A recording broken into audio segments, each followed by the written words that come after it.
Tonight on KQED Newsroom, June 5th is voting day in California. We continue our coverage of important races and measures.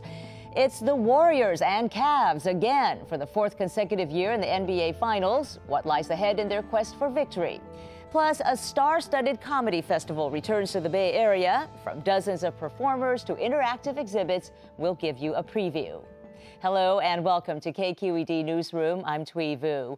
We begin with the upcoming primary election on Tuesday. A new poll out on the governor's race shows San Diego Republican John Cox advancing to second place among likely voters, surpassing former Los Angeles Mayor Antonio Villaraigosa.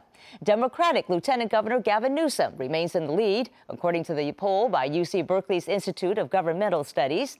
Meanwhile, a crowded field of congressional candidates in California and the state's top two primary system could handicap Democrats' efforts to challenge Republican incumbents.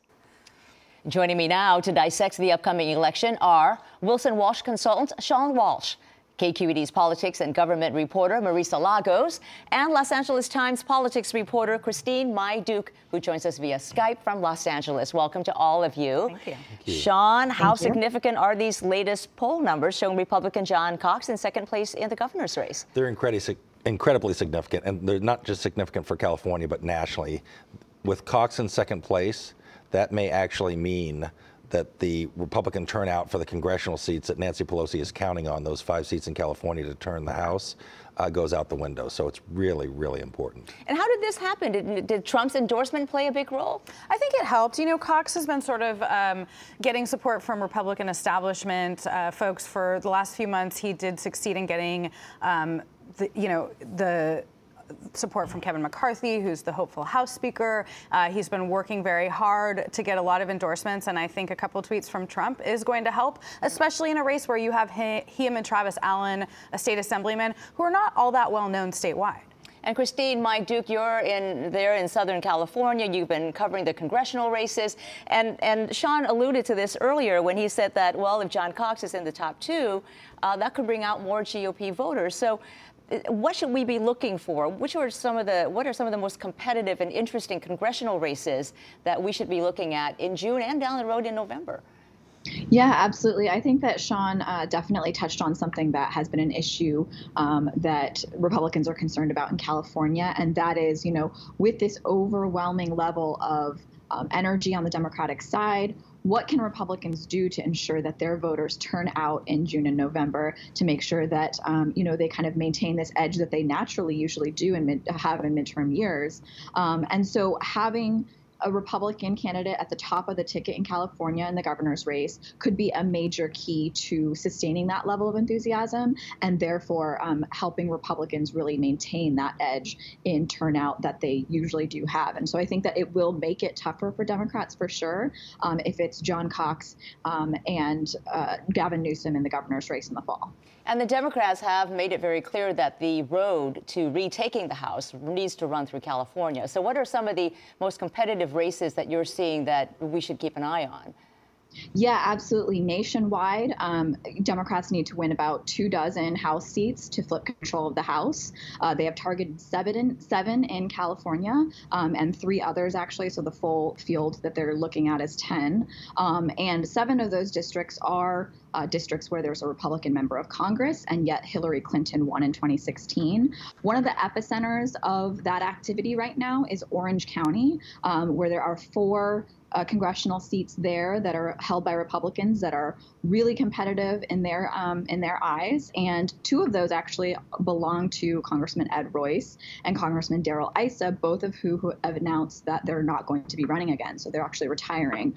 Open seats are much easier to win than those run against incumbents. So I would say that Orange County, the 39th district there, the 49th district there are open seats, and the 45th, which is Mimi Walters' district, and Rohrabacher's district in the 48th are major ones to watch. Well, and I think that's important, too, because Orange County is changing. You know, if you look at some of these districts, Jeff Denham in the Central Valley, Tom McClintock up near Sacramento, those are still pretty red. But Orange County has been becoming more diverse, younger population. And so a lot of people I talk to who study these numbers say that even if Republicans can win in those districts this year, it's going to be a tough road in 2020 and 2022, which may be why Royce and Issa decided to step down.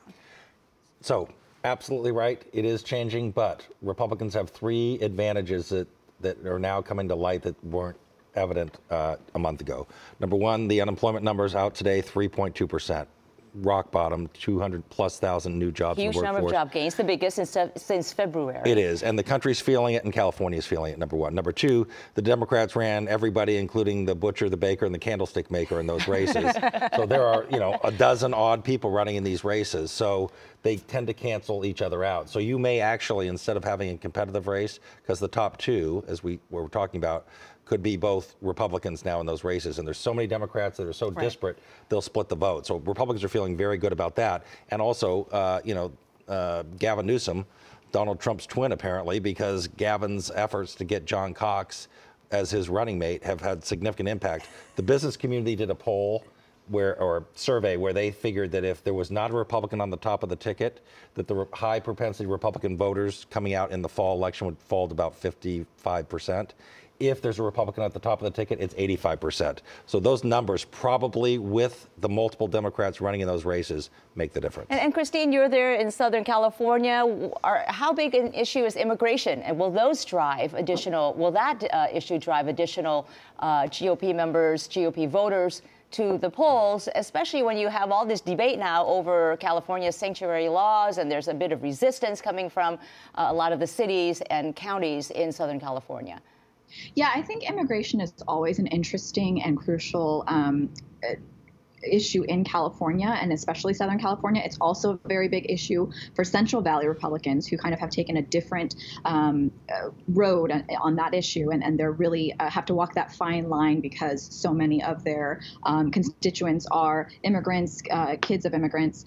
That being said, I think that a lot of the focus recently on the sanctuary state policy and the local cities opposing sanctuary state policy in California has really been on the Republican side in terms of a base motivator. I think that there's been a very real political calculation that Republican voters in Orange County and San Diego County, that these folks really disagree with this idea of the sanctuary state policy. And therefore, a lot of the Republican candidates, especially in the primary, incumbents as well as challengers, have really stepped up and taken a strong stance supporting the opposition to sanctuary state policy, essentially. So I think that one of the things that strategists have cautioned about is that immigration in general can become a very emotional issue, and that type of issue and taking strong stances on sanctuary state policy may also motivate Democratic voters to come out as well. Well, Sean, you've been a Republican strategist for a long time.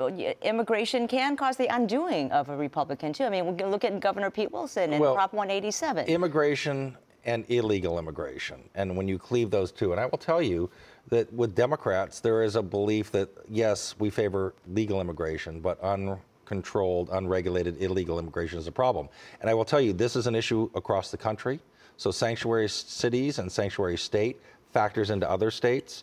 And in the last 42 midterm elections, the party that was not in power gained seats. Only twice in 80 years has that happened, where that trend didn't happen. And that may affect this year with the economy and these issues driving voters, and not just Republicans, but Democrats. It's a fundamental fairness issue. I disagree a little bit in the sense, I think sanctuary state is a great issue for Republicans in other states to run on. I think in some districts it's a good issue. It does divide people. But I think if you go out and talk to voters in a lot of big cities, their concerns are around housing and homelessness and like quality of life issues. I think immigration, of course, for a subsect is an issue, but if we talk about like the governor's race statewide, I think that will motivate the Republican base. But John Cox will run into trouble in the general election when he's trying to get more moderate and independent voters. Let's take a moment also to move on a little bit and talk about the Senate race between Dianne Feinstein and Kevin De Leon.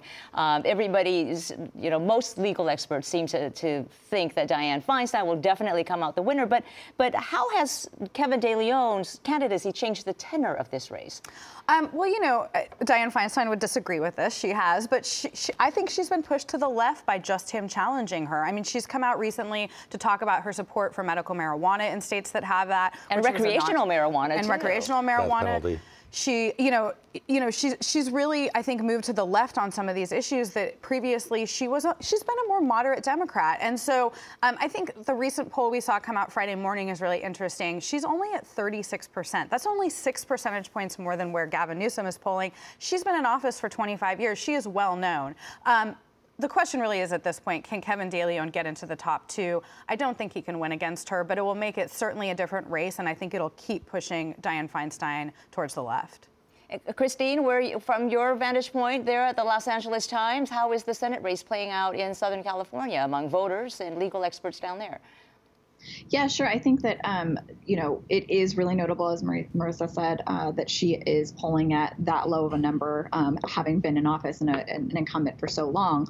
One thing that you're going to have to watch, though, is that Dianne Feinstein has a lot of money in the bank. I mean, it's something like almost $7 million difference between her and Kevin De Leon. And she has already spent a lot of that money and still has so much more in the bank. And so Kevin De Leon has struggled with fundraising. That is essential in a statewide race to get your message out, and that's something you're going to have to watch as we go into November if he makes it in the top 2. And let's look ahead a little bit as we prepare to wrap up here, because there were some interesting numbers out this week showing that the Republican Party is sort of now a third party in California. There are more independent voters than Republican voters. How do you expect, what do you anticipate what effects will it have on the June election and then further down the road in November? We're number 3. We try harder.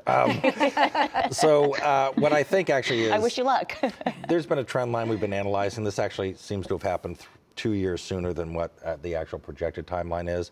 The interesting thing is actually it's not just a Republican phenomena. You're seeing Democrats that are going into this category as well. Of no party preference. No party preference. So the issue is, I think there are still underlying substantive policy issues that people align to. They just don't want to align to with party labels. So the Democrats are going to face that as well. So the real interesting thing is Steve Poizner.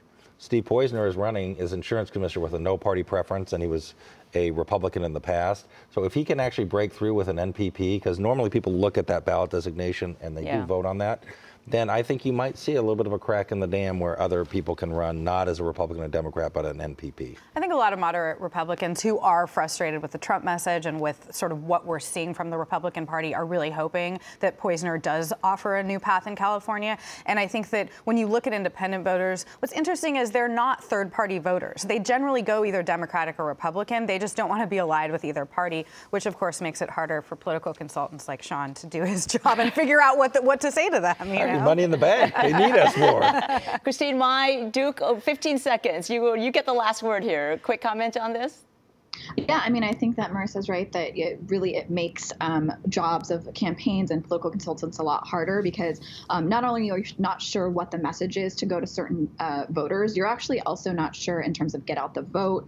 If you have a Democrat on your list, on your walk list, and you're walking through precincts and neighborhoods, you can say, like, this person is somebody that probably supports us, and we're going to go and make sure we target them and get them to get out to the polls. I mean, as a larger and larger chunk of these folks kind of fall into the non-affiliated category, makes these campaigns that much harder.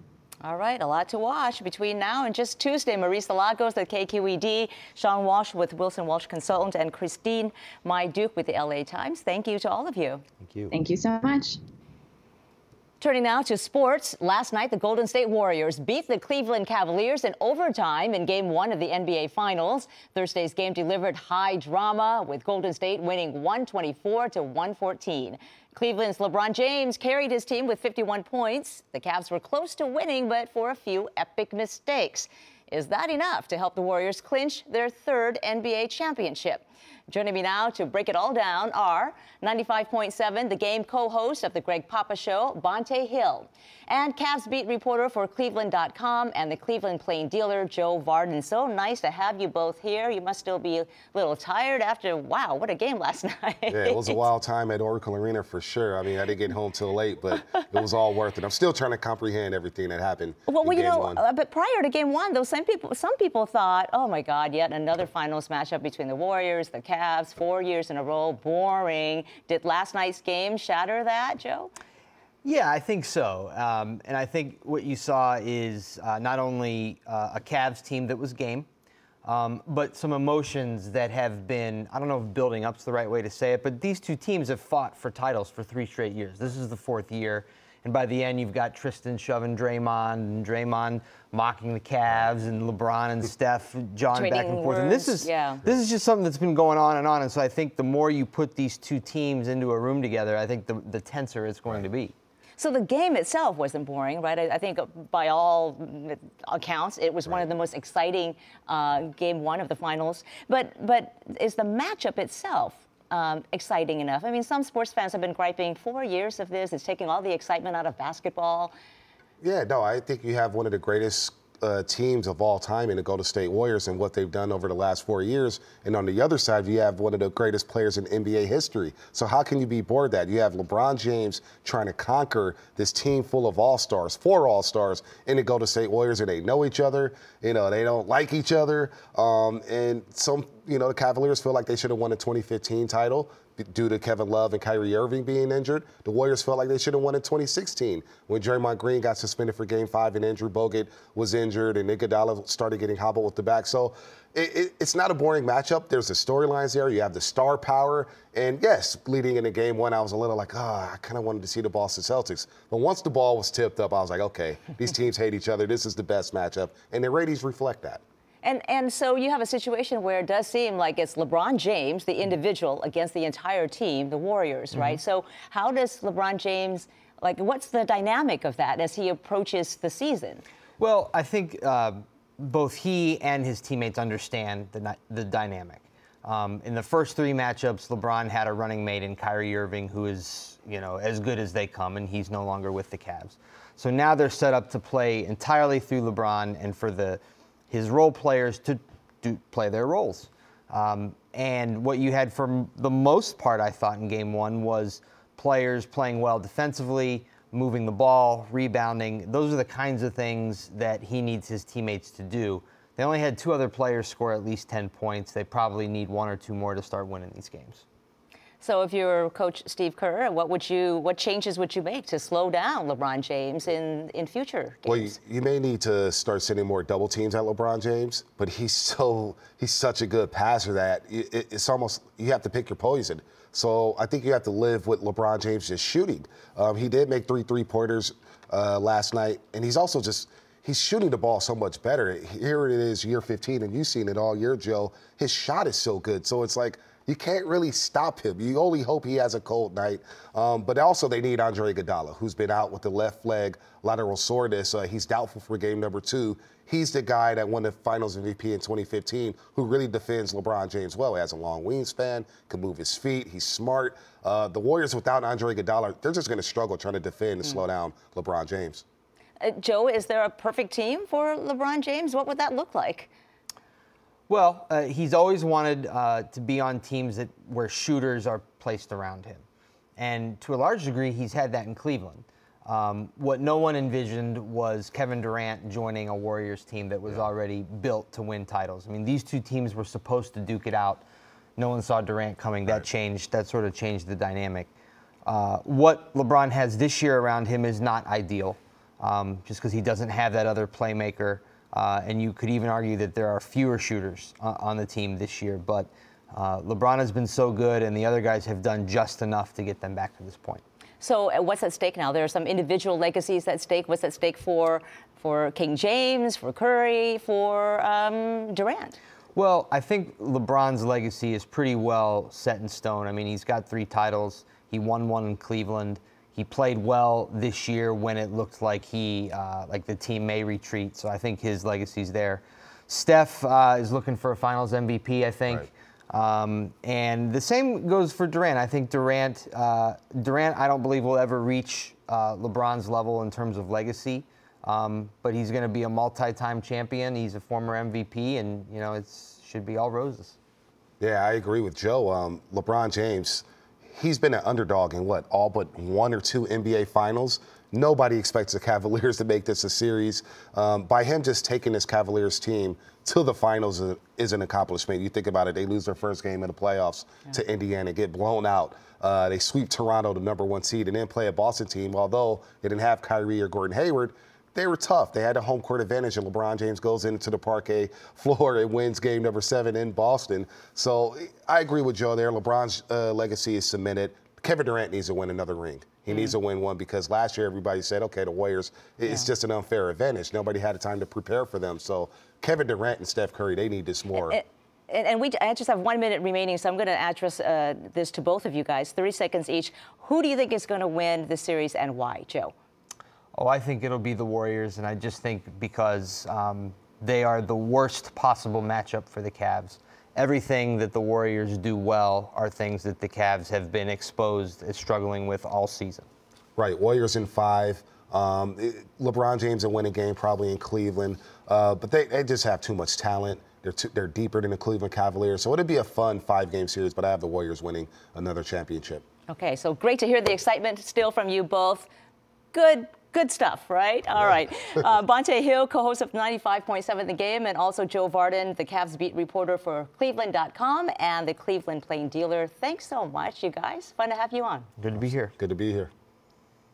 Comedy Central's Colossal Clusterfest kicks off this weekend in San Francisco. The 3-day festival will feature performances from more than 70 comedians and musicians, including San Francisco's own Third Eye Blind and hip-hop legend Salt-N-Pepa. Comedy giants Amy Schumer and Jon Stewart will headline 2 of the nights. Festival-goers will also get a chance to take selfies at interactive exhibits, including a South Park-themed county fair and a presidential library comprised of tweets. KQED's Sheraz Sadiq caught up with one of the performers, The Daily Show correspondent Roy Wood Jr. So where are we today? This is the Donald J. Trump Presidential Twitter Library. Everybody at The Daily Show, we sat around and we started looking closer at the president's tweets over the last couple of years. Everyone in our digital department started looking at ones, and you start noticing certain patterns. There's a lot of tweets where he's arguing with celebrities. There's a lot of tweets where he's trying to end people's careers. There's a lot of contradictions. There's stuff about policy. So when you really start looking at all of the president's work, you see, oh, well, this is an exhibit. You know, Barack Obama's all about books. Our president's all about Twitter. So we felt like the best way to give people the experience of walking through the brain of our commander-in-chief is to just put it all on the wall. This is all the people he's argued and talked trash about Jeb Bush, talked trash about Rob Patterson. Over here, those are the verified survivors. Those are people that he's talked trash about, but somehow they still persevered. And I'm not sure whether you leave this library feeling better about the country or more horrified, but you'll definitely feel something. Earlier this week, ABC canceled Roseanne after Roseanne sent a racist tweet about Valerie Jarrett, comparing her to an ape. What was your reaction to that tweet and ABC's decision to cancel the show? I was shocked that ABC made the decision to cancel Roseanne.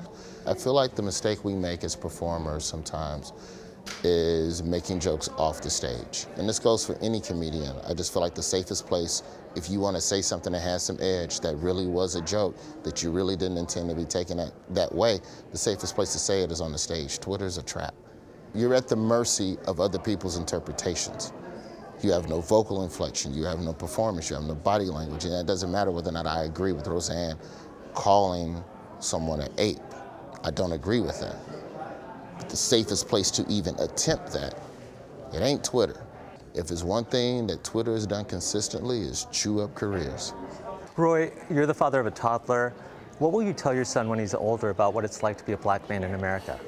My son has to understand that being black is a gift, and that sometimes it's a burden. You know, everybody goes, have you had the big talk?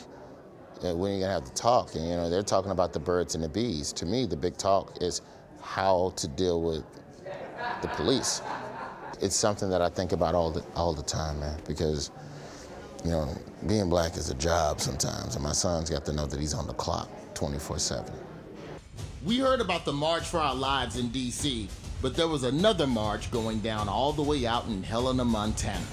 And out here at this march, people were taking a stand for the real victims of gun violence, guns. For The Daily Show, when the March for Our Lives rally was taking place to protest gun violence in schools, you were actually at a pro-gun rally in Montana. What did that experience teach you about people who oppose gun restriction? There are a lot of people who oppose gun restriction who are level-headed. Everybody thinks that someone, just because they want the Second Amendment, that they got 8 guns and 12 Rambo bazookas in their back pocket and they're all lunatics. There were a lot of level-headed people that were just making arguments for wanting their guns, and I think that The problem is that we only hear the extremes in one another. And I was very happy that I went to the pro-gun rally and had an opportunity to talk to these people. And don't get me wrong, there are a lot of people who are pro-gun who, in my opinion, are out there. Anytime you think a kid that got shot at a high school is a paid actor, there's something wrong with you, period. But the problem is that people who will call a Parkland kid a crisis actor overshadow the level-headed people who go, let's tiptoe into legislation. I'm open to legislation. Let's figure out a way to legislate this without it getting out of hand, because it is a slippery slope. It was dope to be able to get to Montana to talk to those people. What's the challenge of tackling these difficult subjects such as racism and gun violence through comedy? Is there a risk, for example, of belittling these issues by finding humor in them? The joke is never on the issue. The joke is on the argument and the prevention of it. We would never tell a joke about someone getting shot, but the joke is on how do we keep this from happening, and who are the people that are keeping this from happening again. And I think that's where the humor is. And I think if we can laugh about it, you're more willing to talk about it. And if you're willing to talk about it, then you're closer to a solution. So I feel like the jokes have to happen. How do you decide what stories to cover on The Daily Show? The Daily Show, that's a whole nother world. Like we'll look at the news and we'll try and find, if we can say something that we believe is different from what other shows are saying, then we'll say it. And then sometimes it's just about figuring out what issues are important to us. You know, there's issues where it may not be national news. I covered a story about some stuff that's happening on the Mississippi River with a boondoggle with the Army Corps of Engineers.